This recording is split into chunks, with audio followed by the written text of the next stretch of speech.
Hello, it's been a while. I need to show you something awesome I found. I used an app called Winlator to try to play Mega Man Maker on my phone, which is something I have always thought could be possible. After all, Android is running on top of a version of Linux where the game works perfectly. Winlator is an app that uses that fact to run an emulator that translates the x86 code that computers use to ARM code that the phone can use. Finally, it uses Wine, the program that allows Linux to run Windows programs on top of that emulation. It is very impressive what it can do.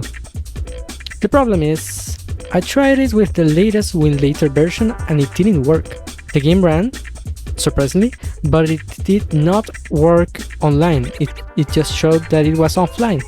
However, I found that it works with an older version of Winlator. So here are the steps to run Mega Man Maker on Android. First, download Winlator from the official GitHub page and make sure to get the version 9. If you already have Winlator installed and it is a higher version than that, you will need to uninstall it to be able to then downgrade to this version. After you install Winlator 9.0, just create the container with the default settings. You should now be able to download Mega Man Maker from the official website using your browser. You will then need to extract it from the game's zip file using your phone's file browser or a third-party one that supports extracting from archives. The one I use is called Material Files.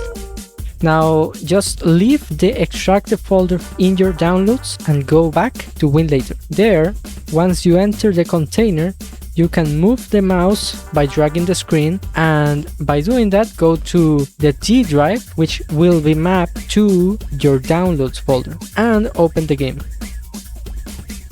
Isn't this awesome? This is a Windows game running on a phone, and it works pretty well. Except when it doesn't. There are some issues. If your username or password has a space in it, sometimes doesn't register the space when you use the on-screen keyboard. I recommend using an adapter like this one and plugging in a keyboard and a mouse to make it easier, especially if you want to create levels. To set up on-screen controls, just press back and go to Input Controls. There, select Virtual Gamepad and click the settings, then Control Editor. You can there remove what you won't use and map the buttons to keyboard keys. This is up to preference, so feel free to experiment here.